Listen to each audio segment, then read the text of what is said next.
Thanks, Harold. Okay, as Harold told you, I'm Joyce Jenkins, and I'm editor and director of Poetry Flash, and welcome to the Poetry Flash reading series. Today we're very honored to present two stellar poets, Mai-Linh Hong and Yalie Saweda Kamara. As I said, it's a delight to have you here. Thank you so much for being here. Their books are here for purchase, and they are also available online at bookshop.org/shop/poetryflash. And you can get them there without having to buy anything from Amazon. And to find out who is reading next in our series, join our mailing list at poetryflash.org or sign up here on an analog clipboard to receive our event emails. You will find videos of this event and all of our readings on our Poetry Flash YouTube channel. To support our work in this series, visit poetryflash.org/give.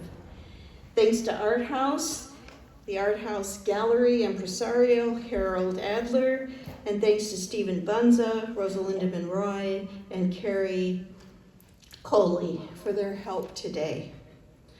Now our first reader is Mai-Linh Hong, and she's a Vietnamese American refugee poet and literary scholar. Her new book is Continental Drift, winner of the 2025 Trio Award.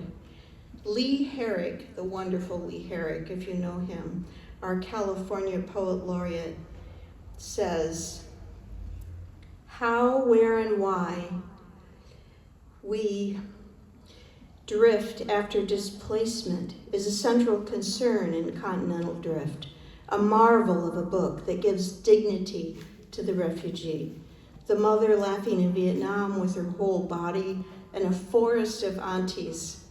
Mai-Linh Hong shares spirit with all of them, and as migration is an American concept, she shares it with all of us. We never finish making refuge," she reminds us. This is an urgent, brilliant debut. Mai-Linh Hong is the co-author and co-editor of the Auntie Sewing Squad Guide to Mask Making, Radical Care, and Racial Justice. Her poems have appeared or are forthcoming in numerous journals and in They Rise Like a Wave, Anthology of Asian American Women. Her research on Asian American and refugee literatures can be found in Amerasia Journal, Verge, MELUS, and other leading journals and volumes. She's writing a book of hybrid scholarly lyric essays. Is that still happening? Sounds amazing. About refugee storytelling called Perilous Telling, and has been a Voices of Our Nation Fellow, Tin House Scholar, and Fellow in Environmental Writing at the Vermont Studio Center. She teaches literature at the University of California, Merced. Please welcome Mai-Linh Hong.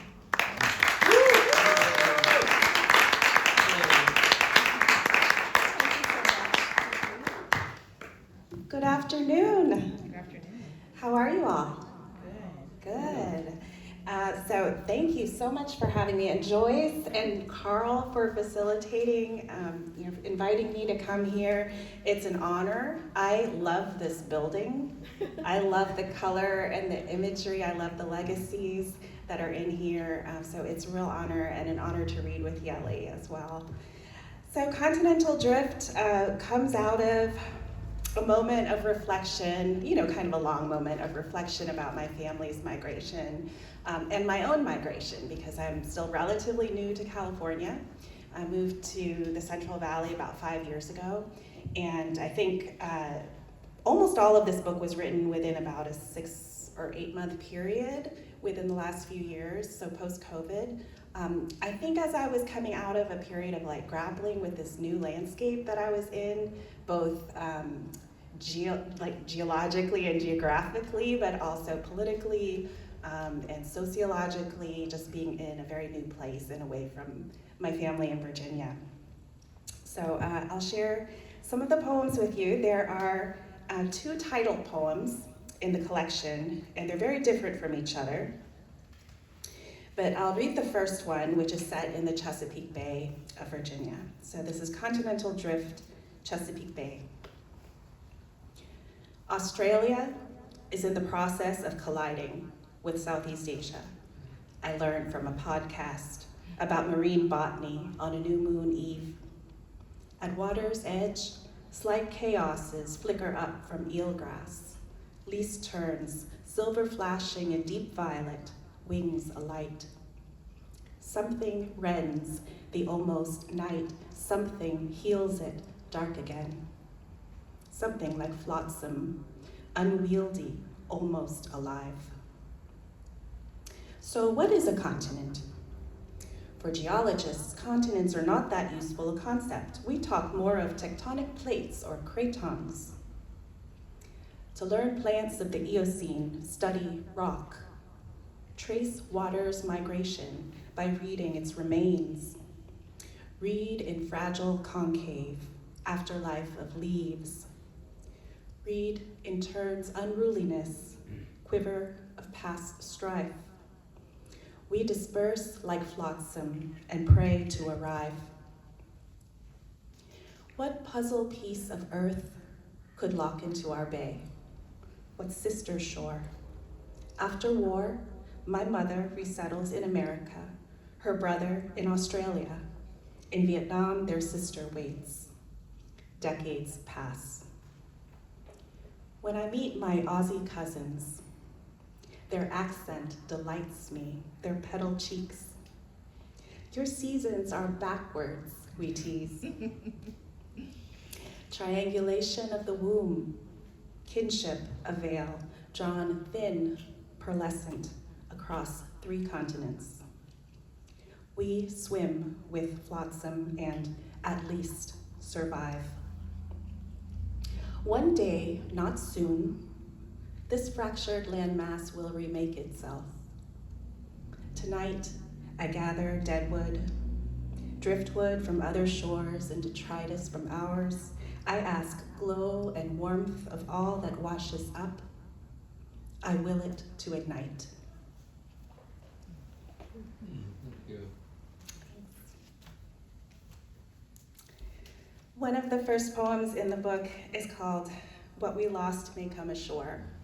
And I actually wrote this in Ma Win's Found and Lost workshop. And this was during a period where I was writing poems and did not know I was writing a book of poems. I just was showing up in workshops and writing things, but I found that workshop was really helpful for me to consider my work as a project and not just as words that were coming out, you know? So this is What We Lost May Come Ashore. We lose each other differently. I was told you prayed for 30 days and I survived. I did not know I had you to lose at sea, though you refused to lose me. I did not know my mother was lonely in America until I saw her in Vietnam, laughing with her whole body, surrounded by her other bodies, whom she had all but lost. I first lost you abstractly, like losing a right not needed yet. Then I lost you in flesh, and there was no more blank loss. The paracord snapped. A continent sprang back. Its rock shore jettisoned where brine swirls, dark and clean and furious. How we hunger at doorways that open to water without boats. How we ache to begin and begin again, to reroute arteries of loss. In that untried ocean, our beloveds leave us, fumbling for the seafloor, quiet and silver as fins. I lay out my route, carry pack and pencil I mouth the words gong and meh and yi until my compass flickers back awake. This is how lost time surfaces. Strange shapes rudder through night of my tinkering mind to founder in shallows come morning.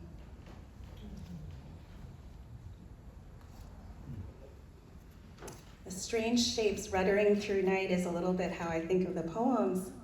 You know, things come ashore in your mind. Sometimes they rock around in the waves a little bit to stretch this metaphor.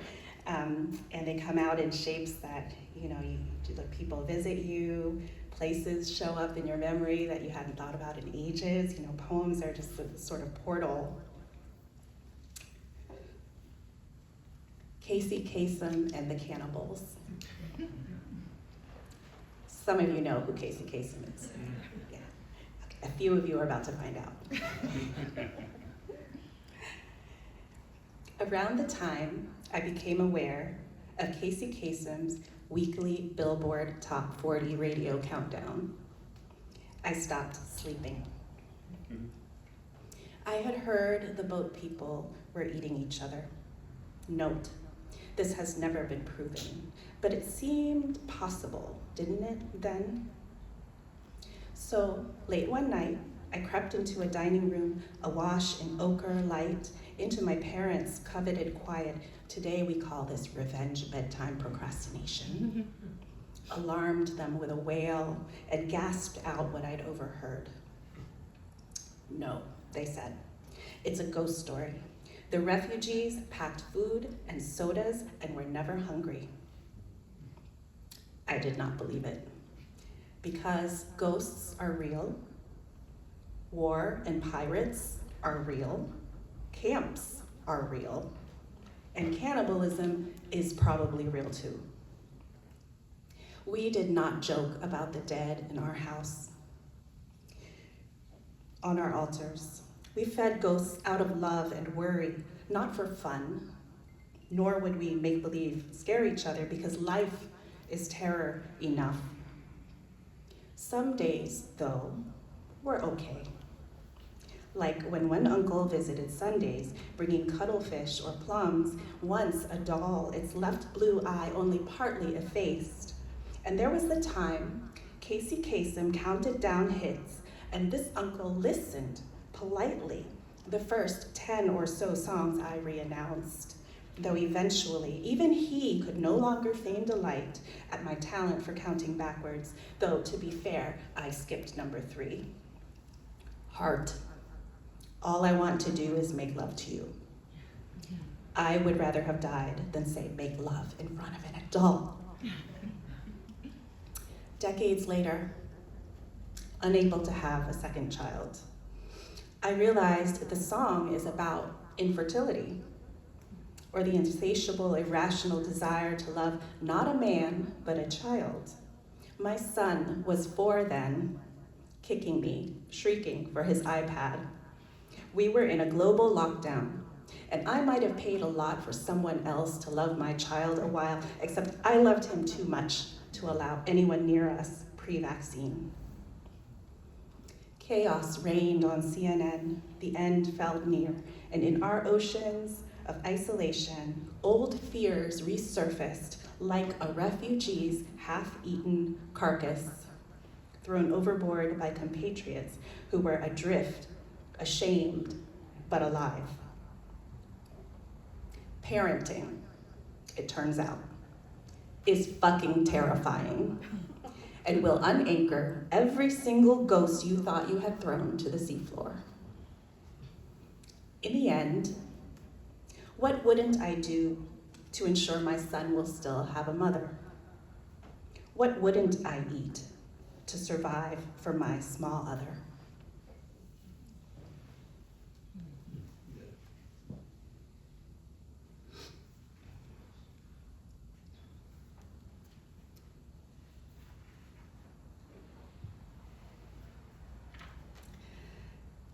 If you had asked me a few years ago, I don't think I would have said that I write about motherhood or parenting. I don't think I would have listed it as one of my themes. But interestingly, as I was writing the poems in this book, my son kept showing up, which totally makes sense because he takes up a lot of my waking hours, and I love him very, very much. But it was interesting to me how much he sort of permeated the work. And I think that because of parenting my son, especially through COVID, when we were so isolated, I think there's a kind of, a kind of focus on care and tenderness in this work that I wouldn't necessarily have planned out. But I think that appeared and was sort of a gift for me as an artist, I think. This is called Harvest Moon with Wildfire. We have slept through most of the Anthropocene, waking to sirens. Now look at the smoky season seething with wild eye. Autumn tells the orange moon to come back sober. Goldfinch glares from his balsam swing, his wing singed. Sky rages between silences. Berated children, we walk on eggshells. When I was little, we made lanterns carried on a stick. I trusted flame to lodge within its paper cage. I think of fire differently these days. My sun, my moon, will one day be his own protector. I have learned to live without another's apology. I will learn to mother with the earth ablaze.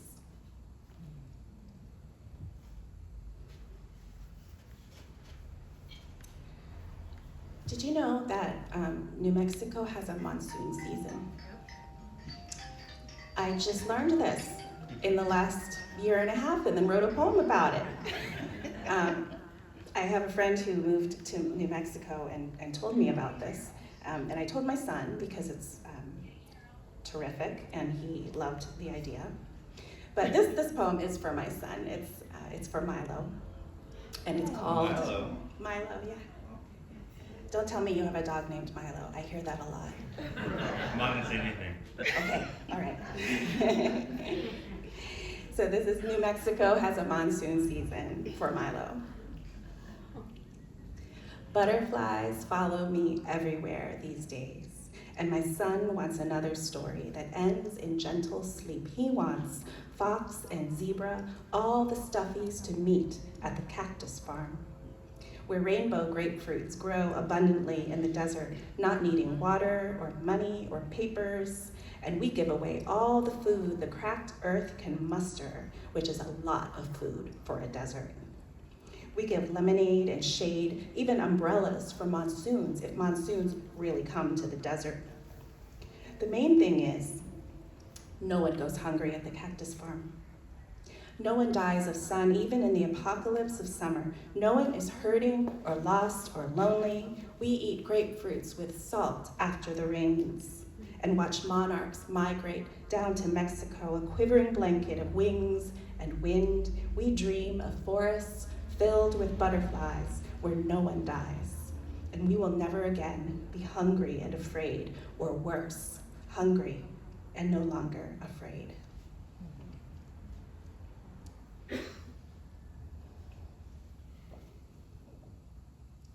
I was really grappling with the new landscape that I found myself in when I moved to California. Like, there were all these things that didn't work right, like rain doesn't work right here. I don't know, it's been fascinating. Like, I understood summers to be wet, humid, and that it would be hot during the day and there'd be a thunderstorm in the afternoon. And that's just how it works. And so we moved here in like the end of May or beginning of June to the Central Valley where I live now. And it didn't rain a drop until like late October. And when it did rain a drop, we like took videos. And we also didn't understand like why our car was so dirty. And we finally realized this is why there's so many car washes here, because it doesn't rain. And you have to actually go and wash your car. So anyway, this is called The Regional Dialect Survey Pinpoints Me. To Arlington, Virginia, and notes my tells. Highway, half smoke, having no word for rain when it is sunny or strip of grass between sidewalk and street. School lunch, that daily embarrassment of foods that promised to make me American. Half smoke in a long bun, wavy fries, chicken surrounded by disgraced bread. Dip anything in ketchup, it becomes white people food, my cousin said. It's true. Is it true? I've heard from the source. My cousin, not really a cousin, who broke his leg flying a bike down Superman Hill, waited with me in 4 Mile Run and shouted, "Watch out, don't touch that needle." In Virginia, we say both pecan and pecan, but all we know of berm and verge is the county will not mow. After rain, we run through grass as long as whips, catching calves on burrs, climb through a back fence hole to another cousin's house where they play Elvis Fung and G, teaches me to tease my bangs. Now I live where it hardly rains except to flood, and on days it neither rains nor floods, I long to have more words for rain. I would call rain dandelion and denial and flashback, because rain has purpose. Feather and pickle and dilly-dally, because rain is a delight. I have no need for sun shower, because who wants to live in Florida? But I would adore a coreopsis of rain and steal North American monsoon from wherever those occur. Californians say drought and atmospheric river, and yeah, no, and no, yeah. Watching the creek hit 100-year flood stage. Y'all are laughing because you say it, right? Yeah, no. There you go. The Central Valley is sinking, while the ocean on the left now is rising, unlike the aquifers. But I learned rain from hurricanes, which make landfall or don't. What matters is whether they close school. When grown-ups make the call, we gallop home in bald-faced sunshine to empty ramblers where parents said, "Don't tell your teacher, I have to work," and teachers said, "Go straight home to your parents."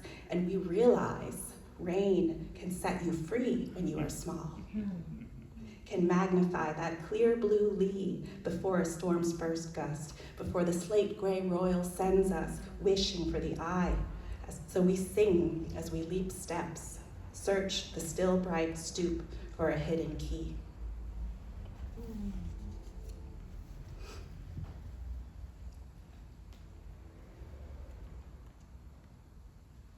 Speaking of rain, I finished this book during my very first artist residency at Vermont Studio Center a little over a year ago. I made the revisions on it, and they have a building with writer studios for the fellows, and it's right on a river. It's just beautiful. You got like a little armchair and a desk, and you just can sit there and look at the river. But I wrote this there. This is called The River in Rain. I text my friend, who is 40 days sober and restless. Angry little archipelagos of foam, as if a giant spit in the stream. I text my friend 2 truths and a lie. Water chases water, muddy and swift as a trained battalion. I text my friend about the approaching anniversary of the end of war. War never ends, ask my dad. I text my friend who was recently fired and hasn't said why. Wet rocks tinged blue silently salute. I text my friend who always answers, Mercury is in retrograde. Nude trees undulate through a wavering pain. I text my friend who acted a baby bird once, cradled herself with elbow wings. We are fragile as bark in the clamoring stream. I text my friend who suspects his wife of being a spy. The river, a poet, is terrible with secrets.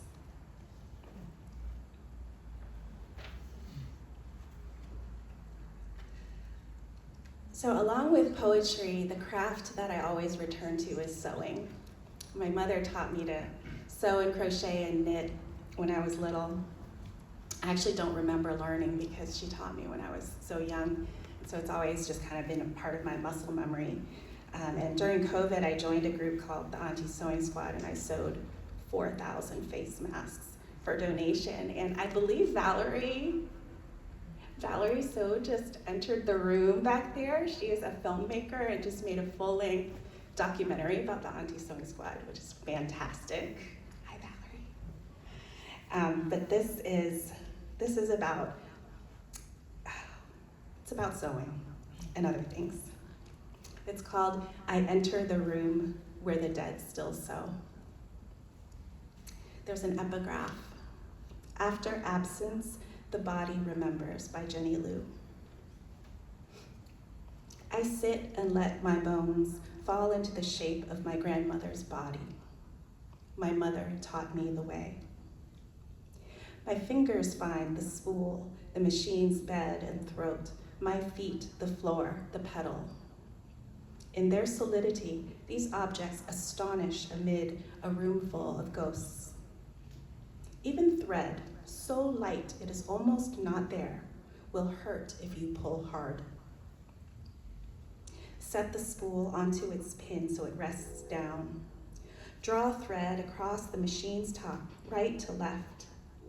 Swing the line down and up and over, eyes elsewhere. Catch the take-up lever inside, down again through the needle, sway with tensions, ebb and flow, the tug of invisible pulleys. I prefer a metal-framed machine. Its steadfast mechanical stutter, weighty, resonant. Nowadays, machines you buy for $100 are cute and light, plastic held together with bits of metal. Their joints cave under the motor's strength. They are machines that break themselves, and when they break, they break. My machine will outlive me. After I die, I will sew alongside my grandchildren and great-grandchildren, whose limbs will echo mine, my mother's. They will hear me in the rattle-hum chorus of our stitching. One hand spreads fabric onto the feed dogs while the other lifts and releases the presser foot. All is in place.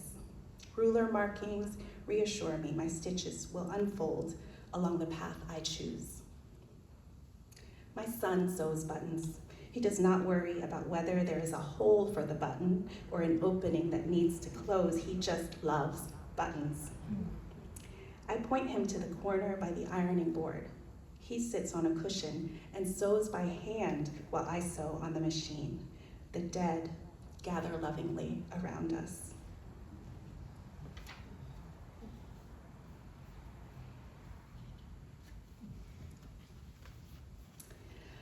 When I moved to the Central Valley, I bought a book called The Naturalist's Illustrated Guide to the Sierra Foothills and Central Valley so that I could learn the names of all the plants and animals I was seeing, because I said that rain didn't work right. Like other things also, like grass, also didn't work right because it would be like yellow but not dead. I was just trying to figure out all these things. But anyway, this book had a line in it, quote, "There are reports of the crabs wandering streets at night and entering houses or swimming pools," unquote. So this is a sonnet in the voice of a Chinese mitten crab. Chinese mitten crabs invade San Joaquin Valley backyards. Bay was so cold, we tried the streets. My buddy and I fell in a stream, woke in Modesto. Now we sit in patio chairs by a white family's pool, slurping their tequila. It's 1996, dark out. Cousins wound up in Germany. Here, at least it's warm. People, though, call us invaders. But look, I'm smaller than a hand. Cute as mittens, they said. Now they're after us because we eat things they don't. Wrappers, rinds, plastic pond carp, tire bits they fill playgrounds with aren't the tastiest, but once you've been where we've been, you don't stay picky. When it's sunny, humans sit here trying to change color. They splay their soft shell bodies, never fold their dumbbell limbs, talking. Nighttime is nicer, quiet, but nobody restocks the bar.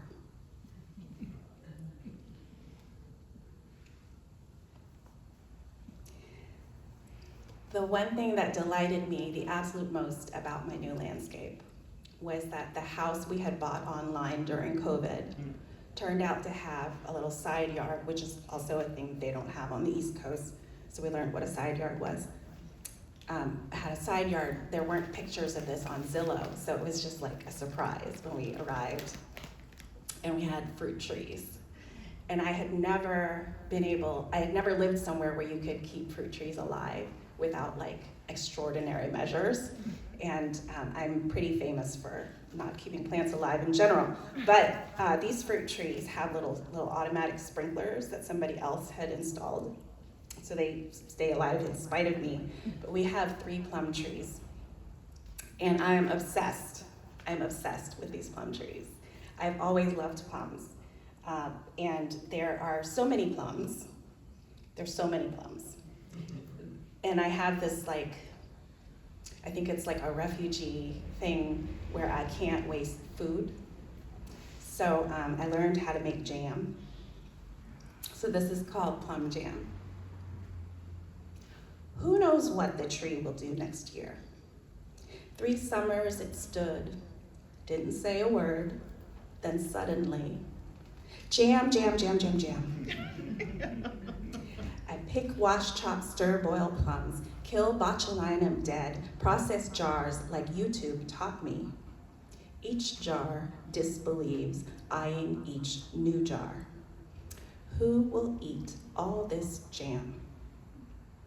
While glaciers spin and shrink, and rockets hail on hungry children, while mother whales mourn and we are stunned to stillness, everyone will eat plum jam like it is their duty.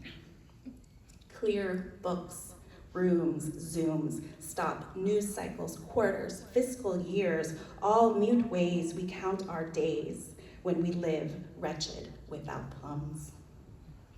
But oh, the plums, splendid, hot, spitting plums.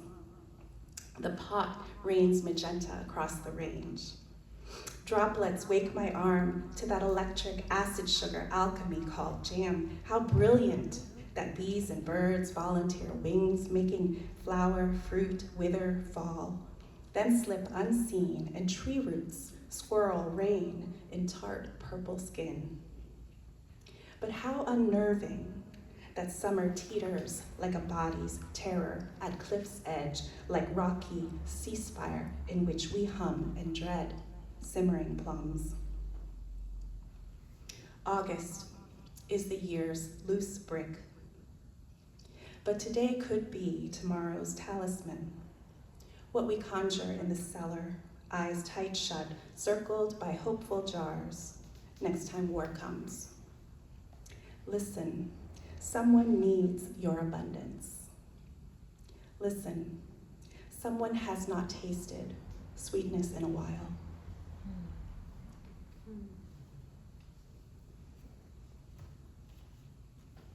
I'll read one more poem. It's a longer one, and just a little bit of background. Last year in April was the 50th anniversary of the fall of Saigon, the end of what we know of as the Vietnam War. It's an important date for the Southeast Asian diaspora because it began a series of migrations, refugees leaving Southeast Asia, including my family. It was before I was born, but it nevertheless shaped the course of my life and where I am today. This is called 50 Years Later. Like a good American, I buy donuts from Cambodians on a winter-nipped fall morning that tripped our gardens and us into hibernatory torpor, craving the grift of yeast, sugar, lard to round our bellies soft with insulation. I hand over a 10 and say, I know, where did the fall go? To the woman who twinkles like my mother, who gives me coffee and French crullers with change. It has been almost 50 years since we lost one war, years before I was born in the city that fell, but I remember because we lost another every year since. Sometimes the fall is a hushed festival. Ngai Muknuk, the living miming loss in the dark. Sometimes ghosts wail us awake and we have no choice but to buckle them crying into cars and drive them to work, like each time NPR reminds us Kissinger is alive, until finally, thank God, one year he isn't, because men who break us never die. Oh, that has some new meanings now. But neither do we.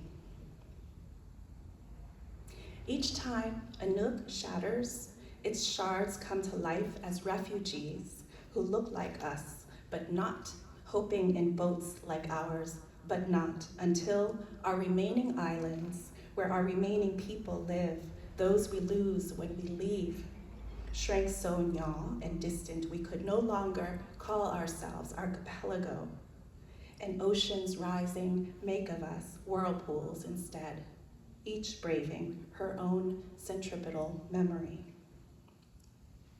This woman and I, we know each other, but not by name. The English name on her donut shop is a mask she dons, not unlike my own pied masks. We never finish making refuge. The years, this town, another valley. The hermit crab who hides a new shell it found for later, like the manuscript I tucked beneath floorboards for some future reader in some future almost free, almost democracy, while our nation bends to men who want and take, who banish ghosts because they know they never survive ghosts like ours. To survive is to refuse death. But how to tell refusal from retreat? Each day, I wake and carve myself a place in rock, build shade against the sun's rage, and savor silence in the clamoring world's stead. Do you write your vengeful ghosts poems giving them shelter? Do you relinquish them the way one buries a dog in one picturesque plot from which one walks away hopeful that this busted lamp of a country can grant us one more wish before we die? What does one do with ghosts who follow? Make refuge. Make refuge. Make refuge. Make refuge. Make refuge. See how it dismantles. I find it useful to cry before a party, before I descend the stair, almost ready, not quite, for what the world destroys tonight. And this is how I steal for each new year, each war, each loss, each bomb, each fall, each almost freedom. For losing refuge over and over, but most of all, for its revival, my refusal, my next great growling no. Thank you.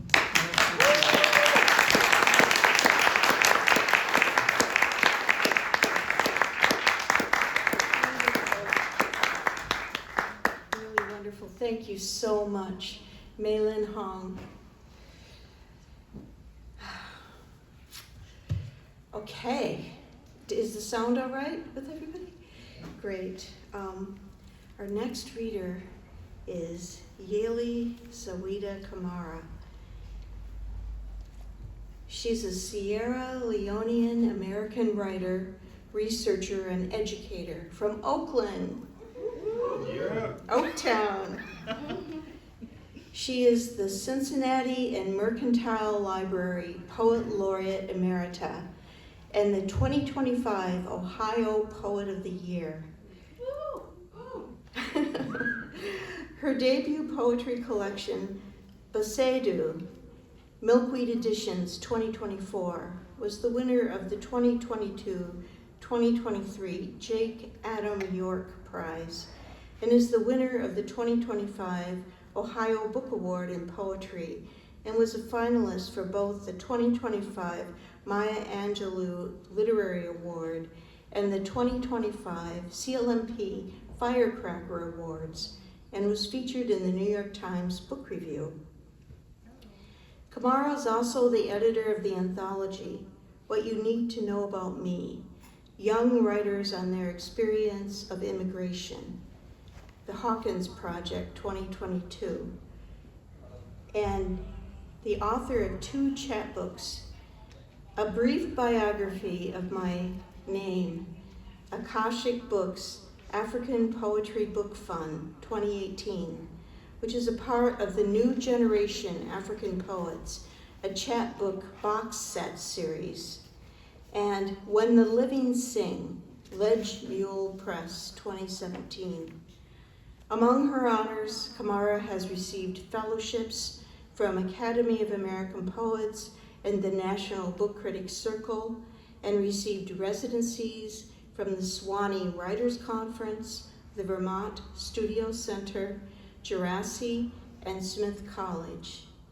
She earned a PhD in creative writing and English literature from the University of Cincinnati, and an MFA in creative writing from Indiana University, and an MA in French culture and civilization from Middlebury College.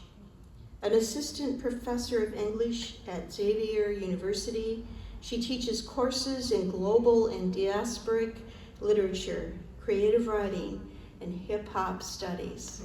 And we're absolutely delighted that she's here with us this afternoon. Yeah, Yalie.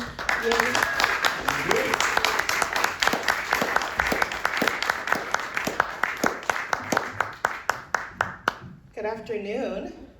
Hey. Good afternoon. Afternoon, Dr. Good Kamara. afternoon. I had some strong instant coffee that's still coursing through my body, so it's gonna be very alive reading. How are you guys doing? Good? Awesome. Good. Yeah. What a joy to be reading alongside you, Mai-Linh. Thank you so much for the invitation. Thank you, Carl. I'm happy we met in the wilds of Ohio. Harold, thank you for this beautiful space to gather and commune, and for everybody that helped put this together. Shout out to my beautiful family that's here, Blood and Chosen. So happy to be here. It's so lovely to read on the street too. 22 years ago, my mother was driving a Volvo down the street every Wednesday to take me to poetry workshops at La Peña Cultural Center. So thank you, Mom. Yeah, it's lovely to be in the Bay. Okay, where to start? I'm gonna start with a poem that I didn't write, but I worked with a group of young people in Cincinnati at a school called CODA. And these are students who were at the edge of the system or had been in different systems in Cincinnati, and they were there for credit recovery. And I think these are students that are often overlooked or seen as problem children and not really thought of with the fullness of the dignity that they deserve. And so we worked on polyvocal poems together, and we had them kind of projected across the city for my Poet Laureate project. And high schoolers love to talk about love. So this poem is called What is Love? And I should first say that it was written by Alina, Zaraya, Zamira, Michaela, Maro, Amarian, Denasia, Gamaya, Mayer, Evab, Jair, Jamara, Markia, Jamia, Noel, Kendall, and Delasia. That's one name? That's the whole crew that wrote this beautiful polyvocal poem, many Okay, voices. sorry. What is love? Love means loyalty. Love means happiness. Love means fighting. Love means trusting someone with your life. Love means if you can still be with each other at the end of the day, then it's love. Love means the future. Love means kissing. Love means pain. Love means sexual activity. Love means hurt. Love means hurting. Love means the closest ones hurt you. Love means trust. Love means you're not a liar. Love means family. Love means friends. Love means communication. Love means kids. Love means vulnerability. Love means physical touch. Love means caring. Love is helpful. Love means rejection. Love means faithful. Love means marriage. Love means rings. Married men cheat. Love means letting go. Love is your job. What's love without money? Relationships are transactional. It can be the root, but it can be a branch. Love is spiritual. Love is opening. All married men don't cheat. I told you it's a polyvocal poem, so different opinions. Love depends on the generation. Love means anywhere dates. You can go to the grocery store and have a date. It's about the time. Love is time. Love is Air Jordans. Love is self-care. Love is no comment. Love is Bonnie and Clyde, ride or die. Love is toxic. Love is church. Love is life. Even bad people deserve hugs. Everyone deserves love. Wow. Yeah. Cool. It's kind of lonely up here, so y'all can make noise if you want to. I'd really appreciate that. So Besaydoo came out a few years ago, 2 years ago, and the book is thinking a lot about first-generation American identity. It's thinking about Oakland. It's thinking about my mother a lot, who told me that if I'm going to write in her likeness, she deserves royalty, so buy the books. It's thinking about sobriety, faith, and blackness, and ultimately hope. And so, yeah, I'm going to read some poems from here. And I should have set the time. Sorry about that. I don't want to be that guy. Okay. Cool. So the first poem I'm going to read is a poem called Mother's Rules from my mother, Agatha D. Kamara. And I'll start off by saying, if you have a mother that has a lot of opinions, raise your hand. Keep your hands up. Auntie? Big sister? Keep your hands up. Okay, cousin? Big cousin? Okay. And if you don't have your hand up, you're that person. Mother's rules. I'll tell you, my mother is right 99% of the time, but I don't always tell her that. But I do listen and take notes. Mother's rules. Also, everything in this poem my mother said. For my mother, Agatha Kamara. 1, if you see me praying in the living room, never sit in front of me. You are not God. 2, when we go to a restaurant and I don't know any foods on the menu, never order me a meal that is spelled with silent letters. I came to eat, not to explore. 3, you didn't make food, no, God did. You cooked food. Watch your English, watch your faith. 4, your Creole is offensive. When you speak, you sound like Shabba Ranks. Your accent is funny, but keep practicing. It is the only way we'll be able to gossip in peace while at the supermarket. 5, try to learn the language of your lover and his family. They could be smiling to your face and getting ready to trade you for 6 goats and 3 mules during your first trip to their homeland. She really said that. 6, if anyone stares at you for too long, more than 5 seconds, start speaking an imaginary language while maintaining eye contact. They will be the first to look away.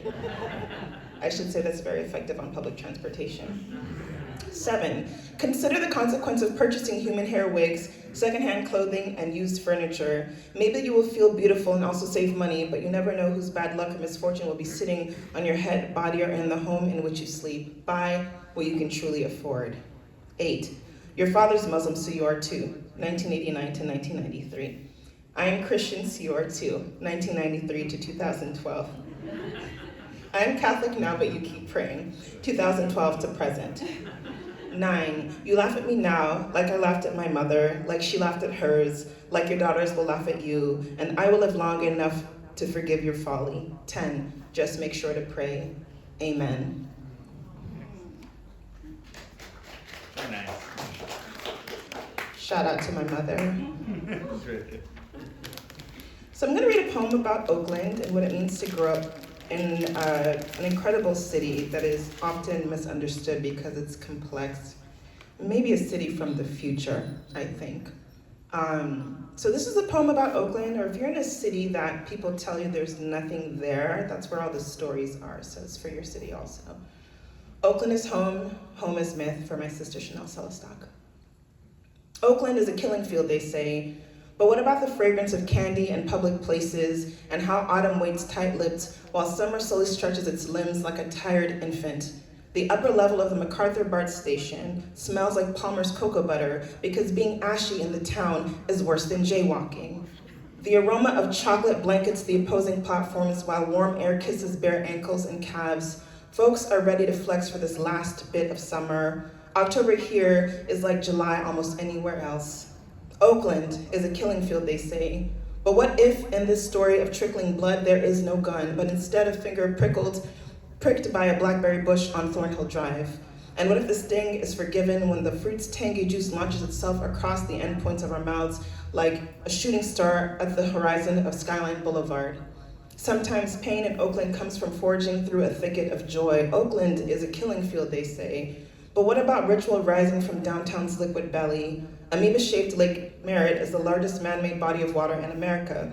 No native in the last 50 years has lived to tell about happily swimming in its murky brown pool, for we know better. We show our love from the shores. You'll find us sitting cross-legged, either sharing office break secrets or watching our babies tangle in the verdant grass blades of the lake's banks.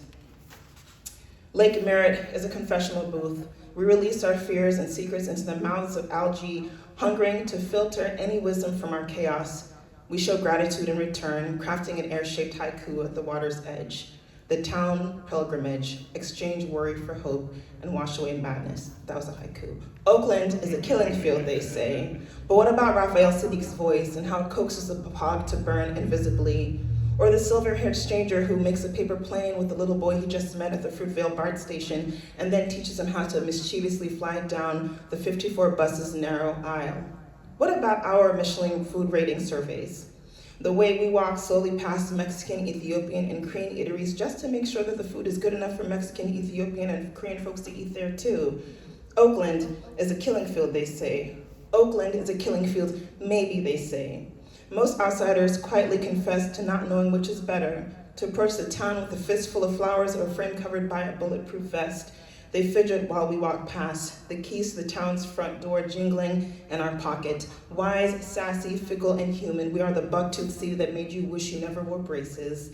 Land of dirty concrete and sunshine, land of the slain and the ever-rising, land of Tom Hanks and bullets, land of sideshows and market hall, land of chow mein and pine trees. It's true, our contradiction is dizzying. We fall and get back up again and tell you that we didn't mean to make our mistakes look like a dance, all that big booty attitude in those small Bay Area jeans. How many times have they told us that we are marred and marked by the failures with which we thirst to atone? Yes, we mourn, but let us celebrate too. We are warriors, go warriors. Hello or goodbye. They extend reluctant salutations, and still we let them into our living room. Oakland, they call you riotous, though you're just a mouthful of pop rocks. To claim that your nightfall is endless is easy. If they knew how to read the darkness, they would have figured it out by now. The object that casts the biggest shadow is the one closest to the light. Thank you. Could you read a little slower? I could do that. Absolutely. Okay. But not too much slower, just a little bit. Yeah? Yeah. Okay. So like 1.5x, just 0.75x. Okay. I could do that, absolutely. Okay. So I'm going to read a poem. I was commissioned to write a poem about immigrant life in Cincinnati. And I love writing about immigrant life, immigration, the complexities of that, and being from an immigrant family. It's really important. And in this time of strange words about immigrants, it's important that we celebrate what makes us special. Mai-Linh, this is for you. I give praise to the immigrant because you are my first story. Before I had a name, I lived in the ocean of my mother's womb where she grew me on savory Sierra Leonean jollof rice made from the bounty of Californian produce. By then, I'd already contended with three waters, the river of my own blood and the emerald and cerulean waves crashing against the western coasts of Africa and America. I give praise to the immigrant because you fashioned the dexterity of my tongue. First, its dance in Creole, then its wobble and eventual balance in English. You are the architect of my accent, this sonic birthmark, this hereditary melody lilting from my mouth and my family's too, how we croon of distance, of travel, and the storied history of a people dreaming of the future in the soft folds of our voices. I give praise to the immigrant because you gift me with my calling, language. I, a daughter of diaspora, you have transformed me into a sturdy onyx hyphen between nations, gifted me the riches of idiom and lexicon across tongues, and allowed me to live in nuance and possibility because you are synonymous with abundance, with plenitude, unbound, and in this moment, free. So I can say thank you, or I could say thank you. And I could say couche, or I could say good work for the fruits of your sojourn, how it reaches beyond you. I give praise to the immigrant because you are music. The rhythm of your song is a patchwork of sound. Rolling suitcases through terminals, the aquatic expanse lapping under a belly of a boat, the tap of bare feet crossing borders, the staccato of lips whispering prayers for safety, peace, and dignity to exist without peril. You are the warmth of hard-won embraces, reunions decades in the making. I give praise to the immigrant because you are the proverbial spice of life in Cincinnati and Berkeley and Oakland. Gestures well laid everywhere. Only good can come of walking through a cloud of Wolof speakers in North Side on the way to eating momos at Bridges Nepali restaurant across the street. It is nothing short of a hallowed occurrence to witness Honduran, Chinese, and Rwandese students from Aiken High School read poems for the first time in English about the lives they've left and what they hope for. It is only an honor to hear the percussive celebration of a shutdown block in downtown in which a newlywed Indian couple rejoices horseback in their matrimony. It is only an encouragement to know the trains brought those fleeing from World War II into the Queen City for safety. And thank goodness for Geta, for Grater's ice cream, for chili, for chess pie, these two immigrant stories just simply obscured by time. I marvel at these snapshots of peace, models of joy that are not the making of myth, but the truth of the city. I have seen it here in Cincinnati, this electric and verdant land resting on the banks of the Ohio River, itself an upstream landmark of freedom. I've seen it here on the indigenous lands of the Adana, the Hopewell, the Miami, the Shawnee, and the Osage peoples. The legacy of our forebears rests here too. I give praise to Cincinnati, to Berkeley, Bay Area, beyond. You flicker like the North Star, Polaris bright, may your spirit guide us in every direction. Thank you. I was slipping for a second, then I slowed it. Is that okay? Cool. Now you gotta let us think about it, you know? Yeah, gotta savor it like a Oh, I'm savoring it. nice Ghirardelli chocolate. Yeah. How you guys doing? Good? Awesome. Excellent. Cool. So I'm gonna read a poem about sobriety. I stopped drinking. Where's this poem? Give me a second. 10 years ago. And what I learned after I stopped drinking was that I couldn't dance.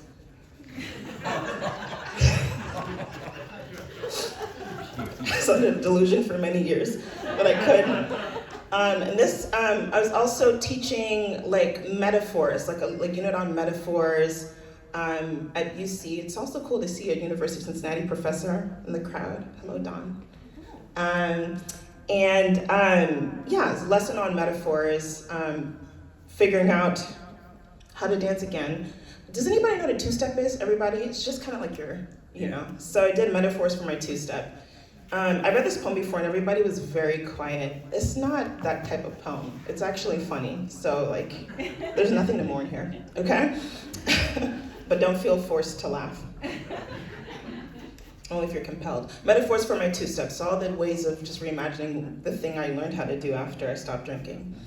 Name tag, resume, cover letter, elevator pitch, mission statement, not-for-profit, .org, best practices, hip autograph, ankle editing, toe kisses, shin signatures, foot cursive, nickname, white flag, surrender, province, territory, border, flag, mother tongue, root, family, coat of arms, broken branch, small dance, shy girl glide, introvert bounce, perfume footage shimmy, Jesus walk, rapper's delight, tonic water with lime, radio edit, kid friendly, birth control,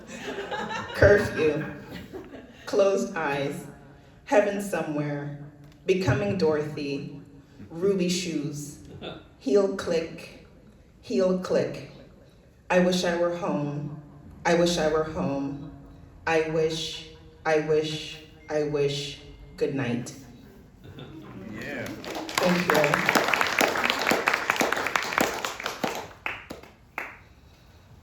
So I'm going to read a poem about something that happened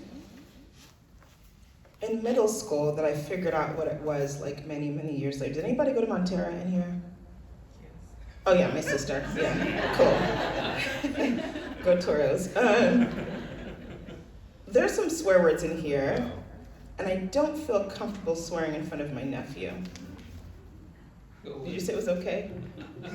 Yeah, he says cool. Go ahead, it's you. Okay. All right, if it's cool with you, I'll Kima. take mine. Okay. Okay, thank you, Kima. Okay, grab it. And also, Mom, is it okay if I swear? Is that cool? Okay, thank you. In an African household, you are never an adult, so. Yes, she's spoken.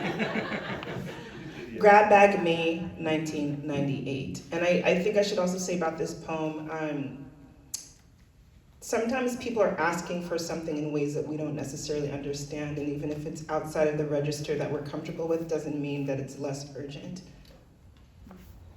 Grab Bag May, 1998.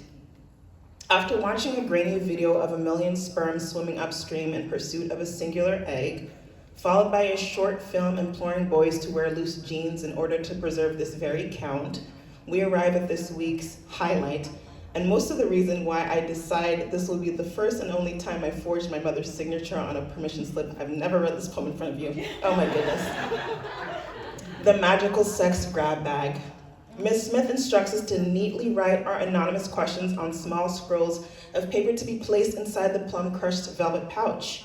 The life science classroom pulses with the sounds of quickly moving number 2 pencils and the backs of hands dusting eraser bits from desks to floor. Old Spice and Juniper Breeze grip the air. Amidst the squeak of uneven adolescent voices, Miss Smith smiles, shakes the sack, then loosens its drawstring, as if to announce the winner of a sweepstake. One boy inquires, or one student inquires, will having sex doggy style give you butt babies? Another asks, are there hecka ways to be a virgin no more? Miss Smith teaches us the word cunnilingus and explains its meaning. That's hella nasty, Milton tries to mumble under his breath. Are your findings based on your being a cunnilingus connoisseur? Miss Smith retorts slickly with an eyebrow raised in his direction. Can you believe we survived this? The overwhelm and foreignness of these syllables reduces him to a sheepish grin. His butterscotch face crumples to the form of a rare and quiet defeat. I neither remember my question nor owning my body back then. Miss Smith constantly fans herself and runs her hand over her crystal ball belly. Under the fluorescent light, she glistens how I imagine a freshly beached mermaid might. She'll be leaving us in a few weeks to have her baby. She plucks the next question quickly, then squints as if shooting lasers onto the squiggle of words, shakes her head and rolls her eyes. She thinks someone in this class is playing. I'm not even going to answer this one. Marshall, who is sitting next to me, nervously chuckles with a bit of her tongue peeking from between her gapped teeth. She read my question. She cups her hands onto my ears and whispers, how come niggas always trying to make you suck they dick? I snicker breathily so that she won't feel alone. Marshall and I are quiet for the rest of the class period. Miss Smith keeps talking, but I no longer hear her voice. A disappointment rings in my ears. Sex ed is over for me. Miss Smith becomes what I attempted to escape, the deadbolt lock over a girl's body, the untrained hand too rough for the tender and growing. 2 decades later, I wonder if Miss Smith has learned the texture of peril, how to use the thorns of language as a guide to the center of its fruit before disposing it in haste. I imagine what variation of the question would have merited a response from Miss Smith. How are boys learning to use their bodies like weapons, Miss Smith? Why doesn't he want to hear my voice, Miss Smith? Why doesn't he know the difference between a request and a demand, Miss Smith? When does the soreness subside after your head's been shoved into the center of a boy's body, Miss Smith? Can I say no, Miss Smith? My name is Marshall, and I will be the first pregnant girl in your 8th grade life science class. Can you help me, Miss Smith? I needed Miss Smith, too, for what she might not be able to give. A voice to fight the fear of all the flowers sprouting within me. Words to battle any hands trying to uproot me before my season. That week, we thirsted for a grown woman whose water might help save our tiny lives. Thank you.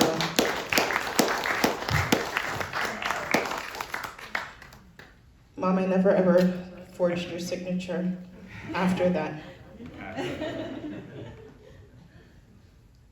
So I'm going to read a poem about Nia Wilson. Does that name sound familiar? She's a young woman that was murdered at the MacArthur BART station on July 18th, 2018. Yeah, that was the date. And there was a lot about her murder, and there was not enough mention that this was racially motivated.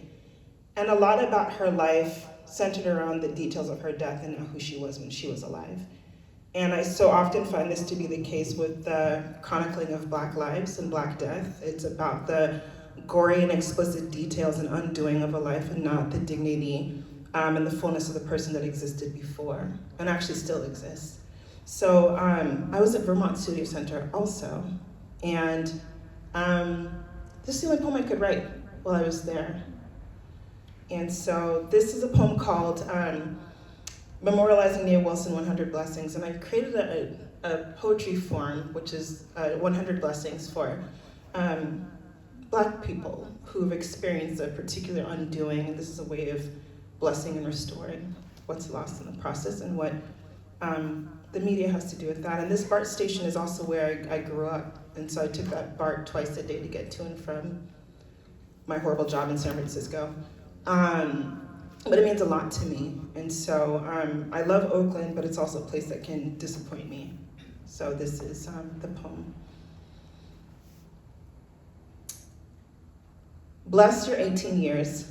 Bless the 90th you've even spent from an Oakland in the hereafter. Bless an unnamed eternity.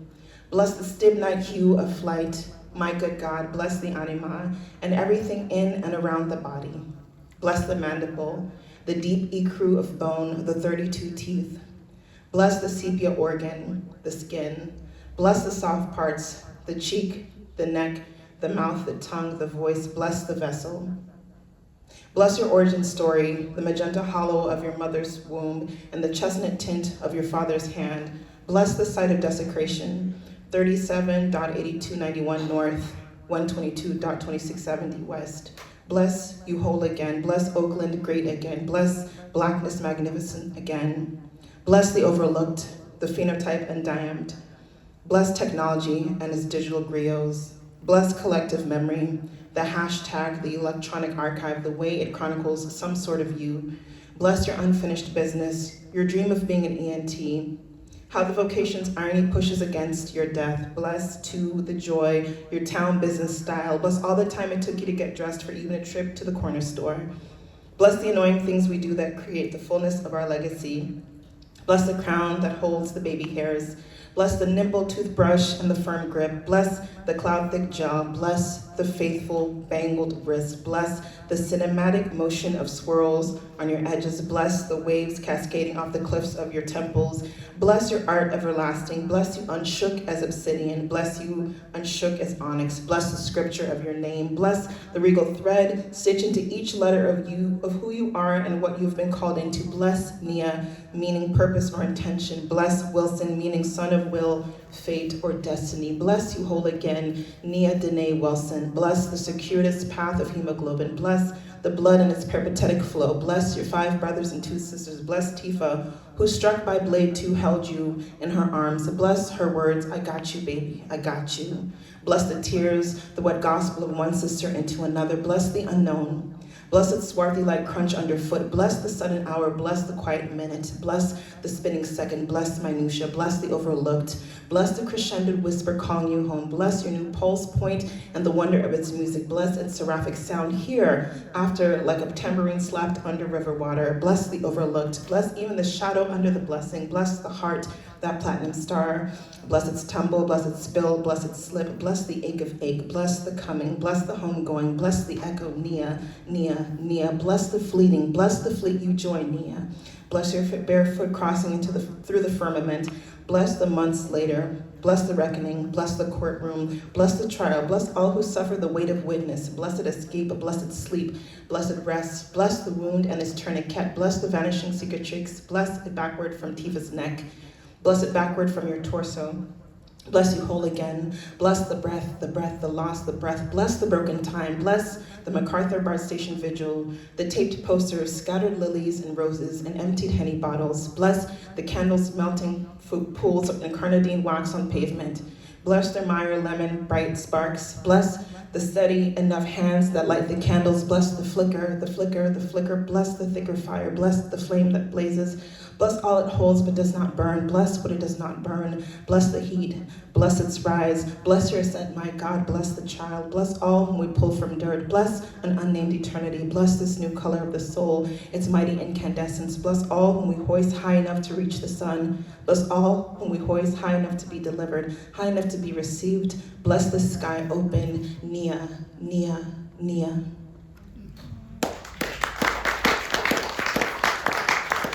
Thank you. I'm gonna read 2 more poems. I'm gonna read a poem about lumpia. Does everybody here know what lumpia is? Yeah, got a little smile back there. You're a lumpia, yeah. Vallejo has hella lumpia, huh? Mm-hmm. So, the great tragedy about lumpia is if you're Sierra Leonean in the Bay Area, you probably thought it was a Sierra Leonean food because it was at every single get-together. Yeah. My theory is that 2 nurses were exchanging food. And then one nurse was like, okay, tell me more about this. So we grew up, I know me and my sister were like, ooh, Sierra Leonean egg rolls, they're so good. Then we went to college. I went to college and a homegirl, Vanessa Bayer, she's like, girl, that's not Sierra Leonean. That's Filipino. I almost lost her as a friend and she's one of my best friends. I was like, what are you talking about? So this is my ode to lumpia. Ode to lumpia. Your name itself sounds like a word of praise. 3 syllables carving the mouth into the shape of an eager bite. Oh, savory, tubular fruit blooming in the hollow of a hot pot of golden vegetable oil. Where does your labor end? Great unifier of tribes, your taste has been known to tantalize the tongues of our parents. Fill the lemba, fula, criot, timni, mende, susu, and mandingo mouths with enough shredded cabbage and fried pork to convince them that there was more to do at birthday parties and funerals than bicker about political corruption. You always came to the party on a silver tray, you and your friends, crisp and browned, each of you resting atop the other in a cheerleader pyramid formation. Oh, Sierra Leonean egg roll, no one dared wasting you. Never left you bitten next to a spoonful of jollof rice drowning in the red paisley oil of its tomato stew. You were always claimed, unlike the nameless half-full Guinness bottles abandoned on banquet tables by those dancing too hard to Dr. Allah to remember which drink was theirs. Would you believe that I almost lost a friend because of you? She told me that you'd been born on Cebu City shore, that all these years you'd been a catered specialty. I fired back, telling her that you called my name like family, like our dipping sauce came from the same ocean. I argued until I crumbled like the flakes that fell from your sides and sank to the bottom of the deep fryer. You are the friendliest outsider I've ever known. When I squint my eyes, they still look like the color of my fingers. How could you not be mine? Thank you. And I have asked Sierra Leoneans in the Midwest, and they don't know what lumpia is, so I think my theory is pretty true. Also, we thought Scotch egg was Sierra Leonean, didn't we? Hashtag colonialism, right? So, anyhow, this is the final poem reading. It's the titular poem. Whenever I say titular, it makes me feel like $1,000,000, Besaydoo. This is for my mother, and this is something that happened now, over a decade ago. Yeah. Thank you for living this with me and for being my first poet. Thank you. I love you so very much. Okay. Besaydoo. While sipping coffee in my mother's Toyota, we hear the bird call of two teenage boys in the parking lot. One says, Besaydoo, the other returns as they reach for each other. Their cupped handshake pops like the first fat firecrackers of summer. Their fingers shimmy as if they're solving a Rubik's Cube just beyond our sight. Moments later, their swings head in opposite directions. My mother turns to me, revealing the milky John Waters mustache-thin foam on her upper lip. Waiting them me say, Besaydoo, not English? She asks, tickled by this tangle of new language. All right, be safe, dude. I pull apart each syllable like string cheese for her. Oh yeah, dem na real paddy, she smiles, surprisingly broken by the tenderness expressed by what half my family might call thugs. Besaydoo, Besaydoo, Besaydoo, we chirp in the car, then nightly into our phones after I leave California. Besaydoo, she says as she softly muffles the rattling of my bones in newfound sobriety. Besaydoo, I say years later, her response made raspy by an oxygen treatment at the ER. Besaydoo, we whisper to each other across the country, like some word from deep in a somewhere too newborn pure for the outdoors. But we saw those two boys do it in broad daylight under a decadent, ruinous sun. Besaydoo, Besaydoo, we say, Besaydoo, and split one more for the road. For all the struggle, tumble, drown. Besaydoo, we say, to get on the good foot. We get off the phone, tight like the bulbous air of two palms that have just kissed. Thank you.